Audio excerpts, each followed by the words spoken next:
Hey everyone, and welcome back to Kubrick Corner with me, Sean Wilson. Firstly, can I say a big thanks to everyone who is subscribing to me on this channel, and thanks to everyone who's put comments on my videos that I am singularly poor at responding to. They are appreciated, and I will get around to responding to them at some point. And no doubt I'm going to stir up a few comments with this new vlog, which isn't based around the review of a particular film, which is what I normally do, but more around the way in which cinema is heading at the moment, because it can't have failed to strike you that we're in a very interesting phase for cinema currently, whereby distribution patterns and the terms of who actually picks up certain movies and how movies are released is actually changing quite dramatically. This is largely being spearheaded by Netflix. If you cast your mind back to 18 months ago to the Cannes Film Festival 2017, in which the Netflix original movie Okja caused a lot of fuss at the Cannes Film Festival, and then subsequently went on to become a really critically acclaimed hit for Netflix. And really, that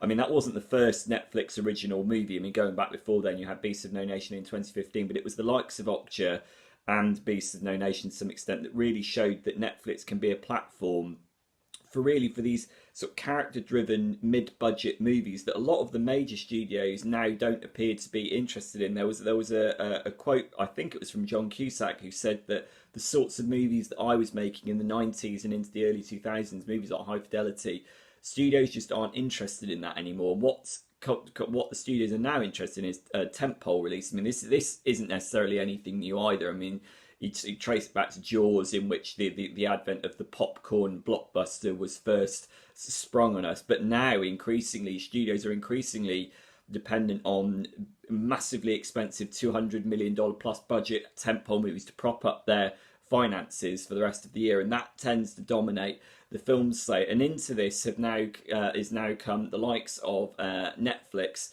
And I bring this up because we have some very significant new Netflix releases, showcasing some very prominent directors, some of the finest directors in cinema. So upcoming, we have The Ballad of Buster Scruggs, which is the new Coen Brothers six-part Western anthology that was originally tooled as a TV series and was then repackaged as a movie, which Netflix have then picked up, and they've entered a limited distribution deal with Curzon Cinemas in the UK. This is an interesting thing because clearly Netflix wants to grab a piece of the market, as is their right. They're becoming an increasingly powerful force, Netflix. But what Netflix are realizing is that they don't just want the movies, they want the prestige that goes with the theatrically released movies. So although Netflix appeared to be magnanimous by releasing movies in certain theatre chains, it should be pointed out that the deal that they've struck is actually with Curzon Cinemas, the distribution of which is limited to non-existent outside London, and even within London there are only a smattering of Curzon cinemas there. So basically, if you live outside London, you are going to be forced to watch a new Netflix movie on Netflix. And there was a letter that went around that was signed by various individuals from independent cinemas around the country, including by Mark Cosgrove at Bristol's Watershed, which is a cinema that I frequent, a magnificent cinema, and Mark does such a brilliant job. And several people signed this letter going, look, the terms of this new distribution deal are completely unacceptable, because we, as independent cinemas who have helped sort of promote and in some ways shape the careers of filmmakers like the Coen brothers, are now being squeezed out of the market because Netflix are being quite crafty, and that they appear to be sort of being magnanimous by offering a theatrical release, but in fact the theatrical window is very limited to people, and in fact most people are going to be being forced to watch these new movies like The Ballad of Buster Scruggs on television in their own homes. And some have said that is quite a cynical ploy by Netflix in order so that they get the theatrical release. That what that does is that will generate potentially more Oscars conversation, because one would assume that the Academy Awards won't necessarily award Oscar prestige to movies that go exclusively onto home streaming, that one could say it's a bit like that. On the other hand, you could say that the advent of something like Netflix, which is picking up these really critically acclaimed and extraordinary movies from these directors, is actually in a way a good thing. It's democratizing the process, and that potentially a movie like The Ballad of Buster Scruggs could meet potentially a bigger audience through home viewing than it might do if it got a limited independent cinema release. So there are various arguments to this, and this is also reared its head with the new Alfonso Cuarón film Roma, which similarly is going out on Netflix in December. It's also got a very limited UK cinema release, but again, most people are going to be funneled through the Netflix system, and there's lots of very interesting sort of contradictory arguments about this, about whether it's good, whether it's bad. I think it's a kind of mixture of the two things. I mean, on the one hand, it's one could see it as being quite troubling, the fact that apparently the studio system and the very essence of cinema might be destabilized by people watching movies at home. On the other hand, as I've said, if these movies can reach audiences who wouldn't ordinarily go out of their way to watch something like The Ballad of Buster Scruggs or indeed Roma in the cinema, then that is a really good thing. That's great. I mean, I'm all for Coen Brothers and Alfonso Cuarón reaching audiences who wouldn't normally give them a second thought. I think that's great.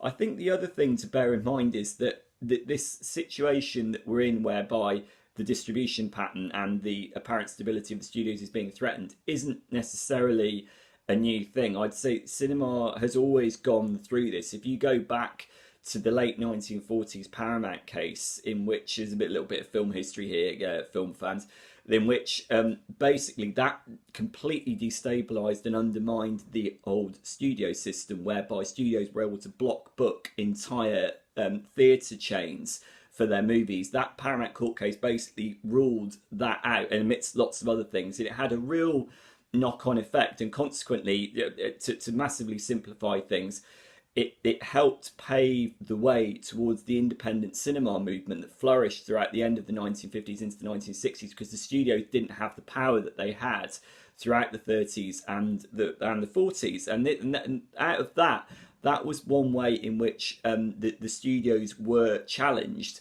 in some way, and out of that came something very, very positive. And of course, the independent film boom with the likes of Easy Rider at the end of the 60s, that lasted well up until the mid 1970s, and that is often seen as one of the most astonishingly creative periods in cinema history. And going back even further than that, you think of something like the advent of television really threatened cinema. When television came along, the studios really had to react in that, in terms of what the content was that they were putting out. And I think what's happening now is broadly a similar thing. It's like we appear to have a challenge to the very essence of cinema, but the act of movie watching it's still the same. It's just the technology that's being employed now is different. It's like it's all digital now.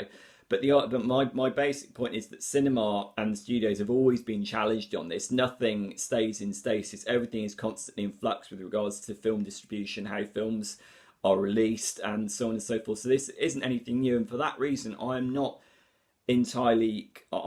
concerned by the thought of cinema disappearing, nor am I convinced by that argument, really. I mean, I think, to be perfectly honest, I think what might happen is that those who really care about the cinema experience, those who really care about the big screen experience, will continue to go and seek out films on the big screen. And hopefully what that will do is, I mean, if people want to watch films at home, obviously absolutely fine, it's their choice, but hopefully what that will do is it will hopefully, for want of a better word, purify those who have been reluctantly dragged to the cinema when they would rather be at home, and who consequently cause disruption in the cinema because they don't actually want to be there. Hopefully there might be some kind of purification like that, and hopefully we might see cinema audiences growing sort of more paid because they want to be there, as opposed to watching it at home, which is what other people might want to do. So it's a really interesting, troubling, controversial, interesting time at the moment, and I'd love to hear your thoughts as to where cinema is going. I think some extraordinary changes are going to happen, not even within the next 10 years, not even within the next 5 years. I think some extraordinary changes are going to happen within the next 18 months, probably even sooner than that. If you consider where we've come since Okja, which was only 18 months ago, Netflix has come an awfully long way now, and you've also got services like Mubi that grabbed the rights for Luca Guadagnino's Suspiria remake that I reviewed on this channel. That is again having a very, very limited theatrical run, but I imagine most people will be watching that through the Mubi service. You've got the development of platforms, obviously, and it hardly needs to be said, platforms like Instagram with, not even curated content, with content that doesn't even need production values, that is just filmed by people on their phone, that reaches extraordinary audiences now. And I think this is the stage that we're in at the moment, and I think the movie studios are kind of in a position to react to this and also to go with it and to embrace it to some extent, all the while hopefully keeping that theatrical experience alive. Because I'm a film reviewer and I don't want to see the cinema experience die. I think cinema is sacrosanct. It's hallowed ground. I don't think it will die. I think it's going through a challenging time at the moment, as it did back in the 1940s with the Paramount case. I think it will come out the other side. I think it will endure, probably in a somewhat altered way. I mean, let's not forget that the independent film movement ended with the explosion of the blockbuster, as I've said, with Jaws in the mid 1970s, that then gave rise to the multiplex era in the 1980s, and that was really when the studios retained their power. So maybe we've gone from independent film movement to the studios becoming more powerful, to all of a sudden the studios maybe being threatened. I mean, but what the key thing here is, do we as consumers get to enjoy the movie? I mean, putting the distributors to one side, obviously we're the viewers. It's our viewing experience as much as anything. Like, what do we want? I personally won't turn my back on the cinema experience, and I think that a lot of people will refuse similarly to turn their back on the big screen experience. But I'd really like to know what you think on this. Drop me a comment here at Kubrick Corner. I'll try my best to answer your questions, and go and watch the Ballad of Buster Scruggs and Roma on whatever platform you so choose. If you're lucky enough to be near a big screen experience, go and watch them, because they are astonishing. If not, watch them on Netflix. But let me know here at Kubrick Corner with your thoughts. Bye.